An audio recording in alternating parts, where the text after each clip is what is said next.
আপনি তো আমাদের সাথে ক্লাস করলেন আজকে শুরু থেকে এবং প্রজেক্টের একবারে শুরু থেকে আপনি আছেন আমার যদি মনে হচ্ছে। আমাদের মাদার কোম্পানি হলো রাইটিং এক্সপার্ট, যেখানে আমরা 2017 সাল থেকে কাজ করতেছি রিসার্চ নিয়ে। বেসিক্যালি আমরা এমআরআইটাকে আলাদা করে দিচ্ছি একটাই কারণে, যাতে মেডিকেল সেক্টরকে আমরা ফোকাস করতে পারি। কারণ আমাদের কাছে যারাই রিসার্চ করতে আসে তার মধ্যে আমরা দেখেছি সব থেকে কম যে পার্সনগুলো আসে তারা হলো ডক্টর। তাদের পরিমাণ এত কম। আপনি যেহেতু মেডিকেল সেক্টরে আছেন, আমি একটা বিষয় আপনার কাছে জানতে চাই, এখানে রিসার্চের পরিমাণ কেমন? আচ্ছা, এখানে রিসার্চের পরিমাণ অনেক। এখানে কোয়ালিটেটিভ এবং কোয়ান্টিটেটিভ যে কোনো ধরনের রিসার্চের স্কোপ আছে। বাংলাদেশে হয় কিনা?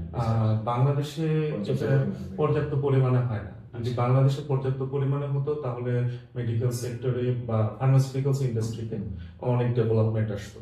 বিভিন্ন ধরনের মেডিকেশনে আমরা কোন মেডিসিনটা আমাদের কি বেনিফিট দিচ্ছে, তার আউটকামটা কি, তার রিস্ক ফ্যাক্টরটা কতটুকু, সেগুলো জানা যেত। এবং যে কোনো ধরনের যে আমার কোনো রোগ হচ্ছে সেই রোগের যে আইডেন্টিফিকেশন, যে উপসর্গগুলো দেখে আইডেন্টিফিকেশন এবং সেক্ষেত্রে কি কি মেডিকেশন হতে পারে, তো এইগুলো আসলে ওইভাবে বাংলাদেশে হয়নি, কিন্তু বাইরে অ্যাভেলেবল হচ্ছে, যেগুলো আমরা অনলাইনে দেখে আমরা যদি একটু সামারি করি যে বাংলাদেশের স্টুডেন্টরা বা বাংলাদেশের প্রফেশনালরা রিসার্চ করতে চায় কিন্তু করতে পারতেছে না, কোন একটা কারণ যেখানে এখানে গ্যাপটা কি? ফান্ডিং। ফান্ডিং এটা তো একদম প্রাইমারি কনসার্ন, এটা এক নাম্বারে। কিন্তু তারপরও তারা কিন্তু স্কোপ পাচ্ছে না, তারা একটা প্লেস পাচ্ছে না, যে প্লেসটাতে তাদেরকে সবাইকে এক জায়গায় একসাথে নিয়ে আসবে এবং তাদেরকে রিসার্চ সম্পর্কে আইডিয়াটা শেয়ার করে তাদের ডেভেলপমেন্ট এবং তাদের যে কি চিন্তা ভাবনা, তাদের যে অবজেক্টিভ, সেটাকে মিলিয়ে যে কাজ করবে, সেরকম অর্গানাইজেশন এখনো ওইভাবে আমাদের কাছে নাই। যার কারণে রিসার্চ করতে চাইলেও বা অনেকের কাছে ফান্ডিং থাকলেও সেই স্কোপটা ক্রিয়েট হয় না। তো এখানে আরেকটু ছোট করে আপনাকে জিজ্ঞেস করি যে আপু যেটা বলছিল যে যেহেতু আমাদের অর্গানাইজেশন এমআরআইটা নতুন, রাইটিং এক্সপার্ট অনেক পুরাতন হলেও এমআরআই যেহেতু নতুন, সেক্ষেত্রে আপনি যখন ফার্স্ট প্রজেক্টে অ্যাড হওয়ার জন্য চিন্তা করছিলেন তখন কনফিউশন ছিল কিনা যে কিভাবে কাজ হতে পারে, বা অনলাইনে এখন তো ফেক অনেক ভরে গেছে? হ্যাঁ, এই বিষয়টা এটা যদি সত্যি কথা বলি যে প্রথমত হলো আমার কাছে এমআরআই একদমই নতুন। আমি যখন একদম র্যান্ডমলি ফেসবুক স্ক্রলিং করতেছিলাম তখনই এমআরআই এর ইনফরমেশনটা আসে। সেটা কোনো ভিডিও না, জাস্ট একটা অ্যাড, যেটা হচ্ছিল অথরস রিকোয়ার্ড। তো আমার আগে থেকে রিসার্চের ইচ্ছা ছিল যে কিছু পাবলিকেশনের জন্য। তখন দেখা যাচ্ছে যখন এই ইনফরমেশনটা আমার কাছে আসলো তো আমি তাকে নক দিই। নক দেওয়ার পরে তখন আমার সাথে হোয়াটসঅ্যাপে নাম্বার শেয়ার এবং আদার্স মেসেঞ্জারের যোগাযোগের মাধ্যমে আমাকে এমআরআই সম্পর্কে জানানো হয়।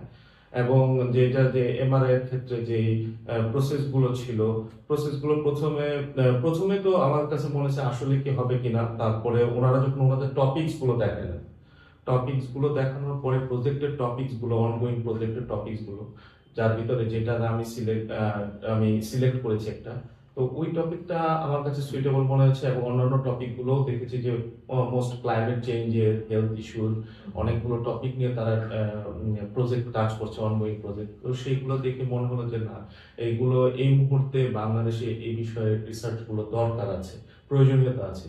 তো সেখান থেকে একটা সুইটেবল আমি আমার জন্য সিলেক্ট করি এবং তাদের সাথে আসি। আপনাদের সাথে এসে আপনি আসছেন এর জন্য থ্যাংক ইউ, বাট আপনার সাথে কথা বলে ভালো লাগতেছে। কোশ্চেন আরেকটা করি আপনি, এই যে আজকে সেশনটা আমরা অফলাইন সেশন করলাম, এটা কিন্তু খুব জরুরি ছিল না, আমরা অনলাইনে করে ফেলতে পারতাম। তো অফলাইন কি করার দরকার আছে আপনার কি মনে হয়, নাকি অনলাইনে করে দেওয়াটা মানে সহজে? কারণ এই যদি একটা সেশন এক্সট্রা করতে হয়, এটা দেখে তো আমাদের এটা একটা আলাদা জায়গায় বুকিং দিতে হয়, এটা একটা কস্টিং আছে। সো এই কস্টিংটা কমানোর জন্য কি এটা আমরা অনলাইনে যেতে পারি কিনা, অনলাইনে করলে সবার জন্য বেনিফিট হবে কিনা, নাকি অফলাইনটা মাস্ট বি দরকার এবং এটা আপনার জন্য বেনিফিট হবে? প্রথম কথা হলো অনলাইনের ক্ষেত্রে আমি বলবো যে অনলাইনে যারা একদম ট্রু প্রফেশনাল তাদের জন্য খুব ইজি।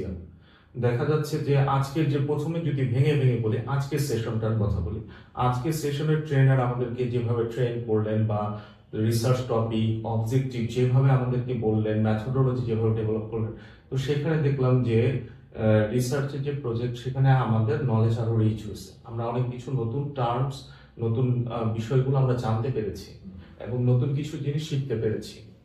এবং এই ক্ষেত্রে দেখা যাচ্ছে যে অনলাইনের ক্ষেত্রে এটা অনেকটা স্ক্যাটার হয়ে যায়। যদি আমি একটু কনসেন্ট্রেশন ব্রেক করি তাহলে কিন্তু সরাসরি আমার কাছে ওই জিনিসটা আর থাকে না, বা ওই জিনিসটা মিস হয়ে যায়, বা আমি রেকর্ডেড ভিডিও শেয়ার করলো আমি সেটা দেখে নিলাম, এটা আসলে ধৈর্য সাপেক্ষ ব্যাপার।